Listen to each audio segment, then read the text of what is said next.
If a being began to prove to others anything about which he himself knew nothing whatsoever, or was not sure of. 3. If a being failed to keep his word of honor, or took his oath in vain. 4. And finally, if there appeared in any being tendencies to spy upon the others, and to be occupied with tuksu kef. But the most conclusive symptom of all was when that property appeared in somebody which was then called moyosul, and which contemporary beings also consider an illness and call hemorrhoids. In these anoroparionikima, beings of this kind were obliged to remain without stirring from them during those periods indicated by the surrounding beings. But they were under no compulsion to do anything, but existed as they liked. In regard to them, there was only one aim, that they neither met nor spoke with normal beings of the given locality. Such beings were then confined in these buildings because, according to the notions then, they, at certain periods of the month, thanks to these various taints of theirs, interfered by their radiations with the quiet and regular existence of the surrounding beings. Yes, indeed, my dear boy, beings of the later period of the existence of the continent Atlantis had already many very good customs for normal being existence. But, as regards the contemporary beings of your planet, one can only pity them. Because, owing to the second great calamity to their ill-fated planet, the said continent, with everything upon it, entered into the planet. And with it, there disappeared also all those good customs for ordinary existence, which had gradually, during long centuries, entered into the process of their ordinary existence. After that continent of Atlantis had perished, the custom was again on the point of being re-established among later three-brained beings there of having special constructions similar to those which I've just told you for the process of ordinary existence. The need for these special buildings was again understood, and they were actualized by a very sensible Hebrew king named Solomon. And that special building which this sensible Hebrew king decided first of all to construct, and which still continued long afterward among his subjects, was called Takchanan. They somewhat resembled the Ginekaprostini, such as had existed in Atlantis, and beings also of the female sex were put into them, and they were obliged to remain there during the whole of their menstruation. The king, Solomon, hastened then to establish this custom because, during his wise reign, he had often constated that when beings of the female sex experienced the state of menstruation, their character became for the surrounding beings, especially for their husbands, not only intolerable, but in respect of resulting inconsistent relations and dealings with other beings like themselves, even psycho-organically harmful. And he therefore decided without delay to promulgate a severe law for his subjects, according to which special isolated buildings were compulsorily constructed near every populated district, in which to confine the beings of the female sex for the whole duration of their said state. I even chanced to read the law he promulgated.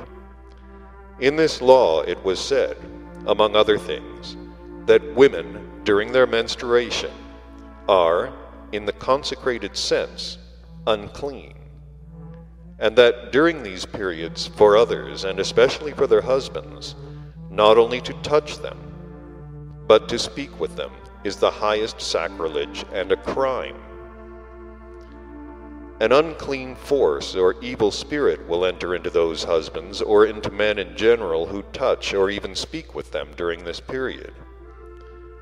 In consequence of which there would be among men in their everyday relations and affairs only misunderstandings, quarrels, and enmity. This last statement of the great earth sage King Solomon remains today an unchangeable truth. And indeed, at the present time, this also is one of the numerous causes thanks to which, in the general complexity, ordinary existence has already become nonsensical in the extreme for the beings of your planet. In the contemporary earth beings of the female sex, there is still further increased during these states that specific property of theirs which was acquired in them during recent centuries, and which they call hysteria. And during this state of theirs, they bring surrounding beings, particularly their husbands, to this, that the latter become like those beings there of whom our great Mullah Nasr ad-Din says, the purpose of their existence is to be the victims of leeches. And indeed, it is only because the contemporary beings of the female sex go about freely during menstruation that many contemporary beings of the male sex not only can never have good and kind relations with each other, but on account of this very frequently become genuine what are called later repenting blasphemers. This favorable custom created by the wise King Solomon existed among the Hebrew people for a considerable time, and would certainly have been spread all over the earth also had it not been for that specific property of the beings there about which I have also already once told you.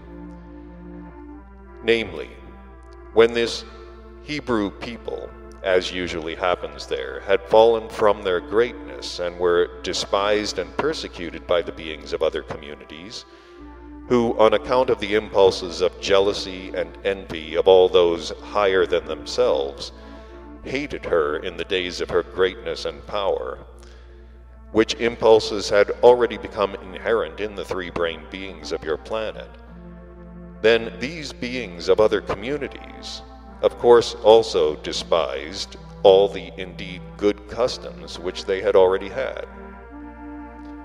That is why this good custom was not only not spread further, but gradually also owing to their other characteristic properties, which I've already sufficiently explained to you, that is to say, owing to the fact that this Hebrew people had themselves fallen under the influence of other communities which had become great, and had followed their examples, this good custom began to be despised, and was ultimately forsaken and forgotten by the very founders themselves.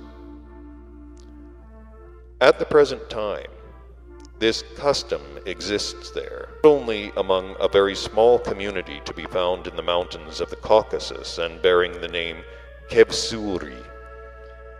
Just those same Kevsuri who give many scientists there no sleep because of the problem of the origin of that small community.